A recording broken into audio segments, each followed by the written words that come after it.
We've had some certified badasses on the show. We had Francis Ngannou, the UFC heavyweight champion of the world, but I mean, DDP, certified badass in the house. And you know what it is? But I'm also an actor. You know, he's a real badass. And, you know, dude, I can hang my own. But at 66, I'm all about peace and love, baby. It's like the old Bobby Bear song, "You're the winner." As far as I'm concerned, you win. You know, I'm not trying to fight anybody anymore. By the way, for the folks who are still in their 40s or 50s, and they were convinced wrestling was real, he just ruined it for you. Hey, I always tell people, it's not fake, it's predetermined. Yeah, a lot of air quotes going on. It's DDP. a show. It's a show. Yeah, I got to tell you, this is a great story. I was being interviewed because we did one of the favorite wrestling movies out there is Ready to Rumble, and we're doing the whole big gambit, the promoting it and everything, and everybody's being so nice because wrestling's just white hot, in the 90s, and that's when it came out, and there's this one guy who's interviewing me, and I can tell he just doesn't want to be there. And so as we get to the end of the interview, I said, can I ask you a question, man? He goes, sure. I said, you don't appreciate what we do you? He said, honestly? I said, I asked you a question. Yeah, honestly. He goes, not really. I said, okay, so you don't like the whole showmanship of it or whatever? Yeah, well, it's fake and blah, blah, blah. I go, let me ask you a question. I said, are you like you guys? You're in New York City. Are you a guy that likes to go to plays? Oh, absolutely. I love Broadway. I said, what's your favorite Broadway play? And he said, hands down, Phantom of the Opera. And I looked around and I said, bro, I don't want to spoil this for you, but he doesn't really get burnt with oil. I said, and the crew just burst out laughing, right? And I just said to him, I said, every night I'm going out there with a different opponent because it's a dance. It's a very physical, brutal dance. And people think it only happens on Monday and Friday in a pay-per-view. No, it happens 24 to 27 nights a month. You get in a car, you drive 100, 200, 300 miles to the next town, or fly from LA to Kansas City and drive 100, 200, 300 miles. The wear and tear on your body is off the chain. And people can say whatever they want about professional wrestling. One thing remains that everyone understands. You can't fake gravity. Gravity will, it'll F you up. I mean, when you said your surgery, on your back? What did you talk about? You had something going with your back? This is the thing. Now, we talked about Hulk a second ago. From what I understand, Hulk's had 8 back surgeries. Because once you start one, they're coming. I ruptured my L4. I didn't start wrestling until I was 35. My career took off when I was 40.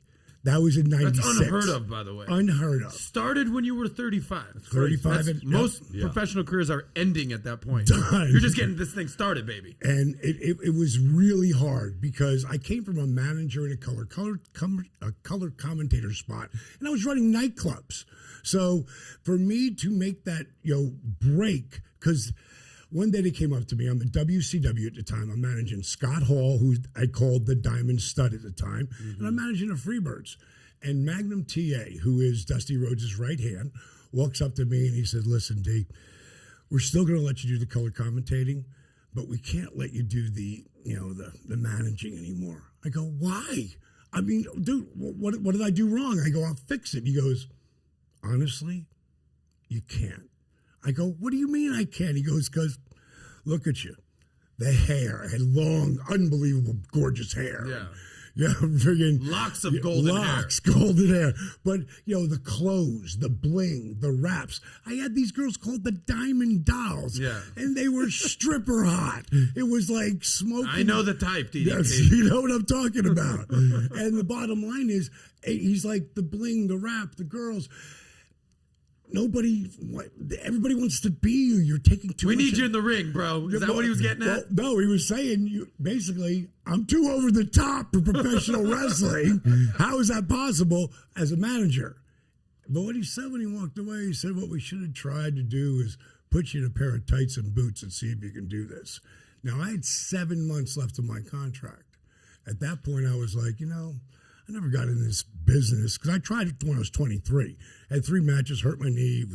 It didn't work out for me. I wasn't ready for it then anyway. Starting at 35 was really hard because I can't tell you how many times my body hit that mat. When I first got down that cold gym, that's freaking 7 different rings in it, and it's freezing in there. I can't tell you how many times my body hit that mat, and I thought, man, this fake shit hurts like hell. So it's just when I finally got to actually get there and then find out, okay, now you can't do it. Well, I had 7 months left of my contract, so I said, to hell, I'm going down to power plant. I'm going to learn how to wrestle. Now, the guys I was managing, the Freebirds, they're 2 of the greatest ever. Hall of Famers, Jimmy Jam Garvin, Michael P.S. Hayes. They looked at each other and literally fell down laughing at me. Because by the time you try to figure it out, because it's not like anything you've ever done. If you're in a fight, you're in a fight. You're in a fight with a mixed martial artist, you're in trouble because those cats know all different types, from jiu-jitsu to wrestling to boxing to striking, everything. Like, they're going to get you on every different angle. But at least you got your own. You got 2 fists. You got something to go with. In professional wrestling, it's a dance. And just falling flat on your back, there's nothing normal about that.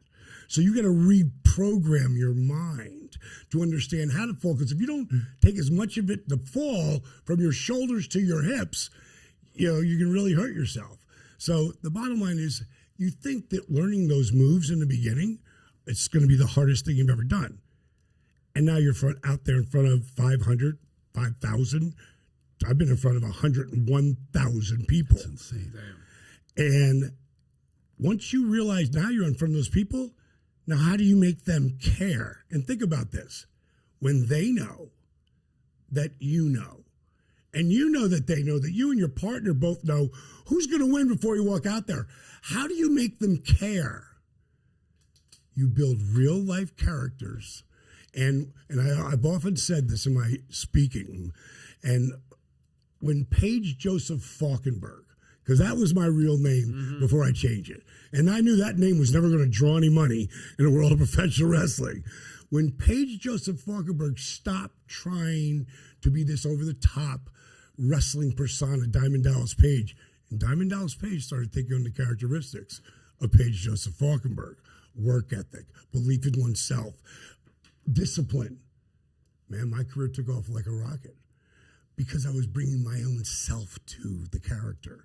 And that's what every single actor does, and creates backstory. So now it became all mine. I am the oldest rookie ever. Inside my Hall of Fame ring, it says work ethic equals dreams, explanation point, DDP. I love that. I love that. What a freaking story you just told. By the way, in a match, you're saying all of it is, you kind of know who's going to win before. Has there ever been a time where in the middle of it, it changed, where you guys as the wrestlers made a decision? Now, you know what? Yes. You're going to win this one. No, but not like that, though. Eddie Guerrero was one of the greatest wrestlers ever. He could do anything. And we were having a match at Halloween Havoc, and this was really got me to a place where Eddie was the good guy when we started. I was the bad guy, but my diamond cutter finishing maneuver, because it came out of nowhere. People want to be surprised. They want to think they know. Oh, they want to be surprised. And again, ours is like ballet meets Broadway meets live acting. And Eddie, he would come off that top rope to you on the floor when nobody did that. Now a lot of guys do it. I did it, but at that time, he was one of the only guys who was doing it. And he'd jump off that top deal, which was probably about 12 feet. So he's another 20 feet in the air, and he came down. And how he landed, and this happened to me too at times, when you tear in between your ribs, white muscle, you can't breathe. It hurts to breathe. And Eddie never sold it. In other words, he never told me he hurt himself. He kept going. And we're getting near the end of the match. And I go to pick him up. He goes, Diamond Cutter. I go, no, Eddie. He goes, Diamond Cutter. He was, it's okay. Hit him with Diamond Cutter and pinned him. It was a huge win for me. October of 1996. 1997, I'd be the wrestler of the year. Well, you were supposed to lose that match, and he was that injured. He's like, DDP me now. Yes, just hit me with the freaking. And how quickly did it register? Oh shit, I'm about to win this match. I was like, I hope I don't get in trouble. And did you? What happened? No, because Eddie was like, he came out like he would jump off the top rope and he would take his arm and his leg as far out, and then he'd bring his knees into his chest and he'd spring out. He called it a frog splash. He wasn't doing that. And I thought he just should have rolled me up and just made something really simple to get the win, but he didn't do it. He went Diamond Cutter. I went, okay. It was a huge win for me October at that 97. time. Wow. So 96. 96. So let me ask you. So you know how the game of football, right? Okay, the quarterback's up there, coach is calling the play. Sometimes the player's like, nah, I'm going to do what I'm going to do. And the coach loses their mind. You're going to be doing that. What are you doing? He says, I'm going to throw this over here. Can't say nothing about it. And then there's that beef between the player and the coach. Sure. When that happens there, who's calling who? Is Vince calling, saying, what was that all about? How does that process go? That was actually Eric Bischoff who was in charge at that point because we were kicking their ass. Well, we were going back and forth in 96, 97, 98. We kicked WWE's ass. They almost went out of business. NWO was the hottest thing. It was must-see TV. This is how crazy it was. The top, back then it wasn't as many channels as now, but there's a lot of them. So on cable television, we would be, or WWF would be, number one in all of cable. And then we would be, or WWF would be, number two, number three, and sometimes number four. We had the top 4 shows on all of cable. And there was 2 different shows. We did Nitro and Thunder. They did Raw and SmackDown. It was crazy. And the ratings originally, Vince was doing like a 2.9 to a 3.2. That would be unbelievable today. But the universe has changed. We got those numbers up. I thought they're going to split one, what do you get, 1.5 and a 1.8 or whatever. No. More people watched. And it's kind of like the Boston Red Sox and the Yankees. Those 2 teams hate each other. And not so much the teams, but the fans. Fan base. And if all of a sudden there was no more Red Sox, all those baseball fans who watch the Red Sox would start watching soccer or something. They wouldn't watch the Yankees, because they hate them. So I don't understand that. But my buddies, I grew up in Jersey, they, made a plane crash. Why would you say that? Like, they're that fanatical about it. So that's what it was in WCW. So, by the way, were you at that time? But was it? Did the world also say that you're ahead of them? Like, did the world? Because I know you guys had Hulk Hogan, you had Eric Bischoff, you had Kevin Nash, you had Scott Hall, you had Randy Savage, you had Sting, you had so many guys. Scott Steiner. I mean, shit. Some of these names: Bagwell, Norton. There was some legit lineup of what you guys had. Yeah. What were you ahead? Were you like the Yankees at the time, or were you the Red Sox underdog? We were the redheaded stepchild for the longest time. And then Kevin Nash and Scott Hall, one day they were on their TV, and the next day Scott Hall just showed up on ours. There was only 5 people who knew he's going to walk through the crowd, grab a microphone in the middle of a match. People were like, what the hell's happening? And then he said, we're gonna bring our best 3. You bring your best 3. And he puts out this challenge. We call it a shoot. Like this is not a work, or this is not a storyline. It was, but nobody knew. But the smallest handful. Really tough to do during the internet, but you can still do it. What you don't know if it's real or not. And when Kevin Nash showed up, he grabbed Eric Bischoff, and this had never been done. Vince McMahon would go on to have matches and get thrown through stuff and slammed through stuff, but it had never happened before Eric Bischoff. Kevin Nash grabbed him at 6'10", picked him up over his head, and threw him through the stage. Now it's set up to break, but he drops like 10 feet through a broken stage down to the ground, and that's how they go off the show. So now people are, they bought it. Is Vince, because these guys were just on TV, and they were Razor Ramon and Diesel. When those guys came on, they never said their names. It was, you know who we are. So now they didn't have to call them something else. And their names were cool. Scott Hall, Kevin Nash, Hall and Nash. They became the Outsiders. It changed the business. It made it what Thursdays used to be when Seinfeld was on and stuff, must-see TV. Right. And guys would be picking up the phone, oh my God, no, switch over to WWF. Oh, switch over to WCW. And through this, because it was so hot, both of those guys were best friends of mine. We started together. I created Scott Hall's look when he came in as a Diamond Stud, and he had the blonde hair and a big walrus mustache, and he completely changed his look, and he wanted to help me back, and Kevin Nash, we were tag team partners, and he wanted to quit a bunch of times because they were screwing him around so bad that I would be like, don't let them beat you, big man.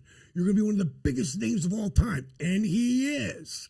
But even in his Hall of Fame speech, he thanked me because I got my home on the beach, because of Dally kept me in this.